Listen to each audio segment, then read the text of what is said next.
हमारे यहाँ तुलसी के कुंड का भी विधान है। गोल कुंडा है ऐश्वर्य देगा, चौकोर कुंडा है।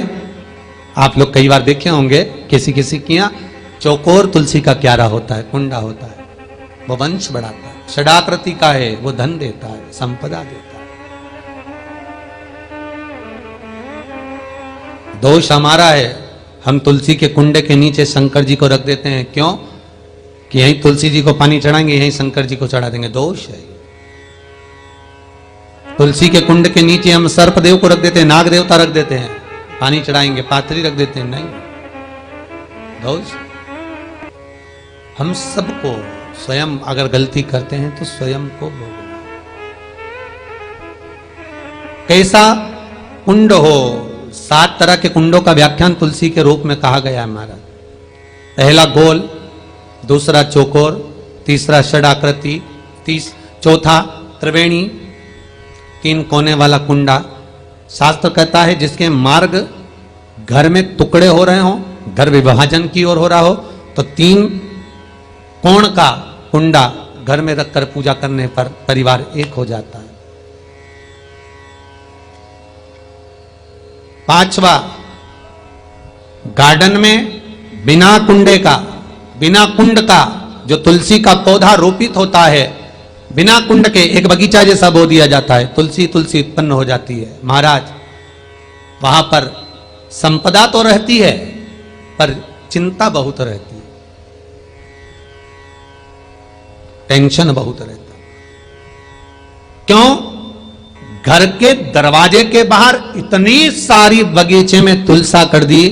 कोई निकल कर जा रहा था, उसने थूक दिया, कोई निकल कर जा रहा था, उसने पानी डाल दिया, कोई श्वान ने, कुत्ते ने, किसी ने, बिल्ली ने गंदगी कर दी, उसका दोष आपको लगेगा। इसलिए कुंड के अंदर तुलसा का, तो वो धन तो देगा, जो तुमने बगीचे में तुलसा लगाई है, गार्डन तुलसा का करा, वो धन तो देगा, संपदा भी देगा, पर चिंता को बढ़ा देगा। 5वां,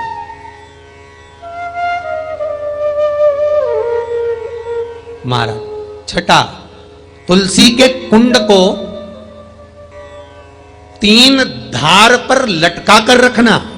कई जगह पर आपने देखा होगा तुलसी का जो कुंडा होता है उसको 3 जो तार होते हैं, 3 जो चेन होती है, उस पे लटकाया जाता है। महाराज, विष्णु पुराण उसका भी व्याख्यान करती है। महाराज, वहां व्यक्ति के कार्य उन्नति की सीढ़ी की ओर बढ़ जाते हैं। जैसे भोजन की थाली लग गई, भोजन तैयार हो गया, बस खाने बैठे हो और थाली खसक गई, समझ लेना कि तुलसी को अधर पर लटका कर रखा है। इसलिए कार्य तो हो रहे हैं, बनने वाले हैं, 4 दिन बाद ये काम होने वाला है, 8 दिन बाद ये काम होने वाला है, लग रहा है कि इसमें इतना फल मिलेगा, लग रहा है इस व्यापार को करेंगे तो इतना फायदा हो जाएगा, सब कुछ करा, लाखों रुपए लगा भी दिए, थाली मालूम पड़े खसक गई, अधर लटका है तुलसी। 7 क्रम है तुलसी के, ये 6ठा क्रम बताया। तुलसी का 7वां क्रम,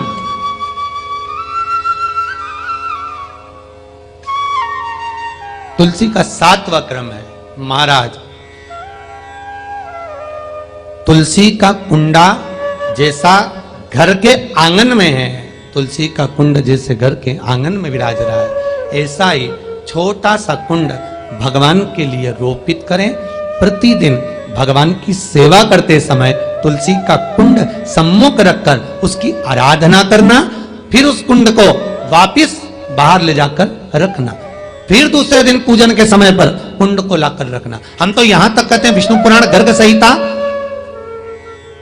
कल्याण का तुलसी अंग यहां तक वर्णन करता है कि आप पूरे साल ये नहीं कर सकते तो कम से कम कार्तिक के महीने में भगवान के सामने तुलसी का छोटा कुंड, चौकोर वाला, गोल नहीं, चौकोर कुंड लाकर भगवान के सामने रखकर छोटा सा कुंड का पूजन कर कर भगवान के साथ उस कुंड को वापस बाहर विराजमान करें, फिर कल लेकर आए, फिर विराजमान करें। आप पूरे साल नहीं कर सकते तो 1 महीना।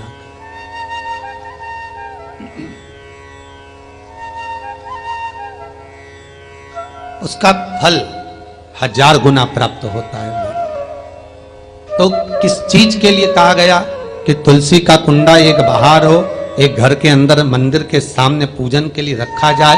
तो कहते हैं उस घर में वैभव, सत्ता, संपदा, लक्ष्मी, समृद्धि, शांति की कभी कमी नहीं, कभी कमी।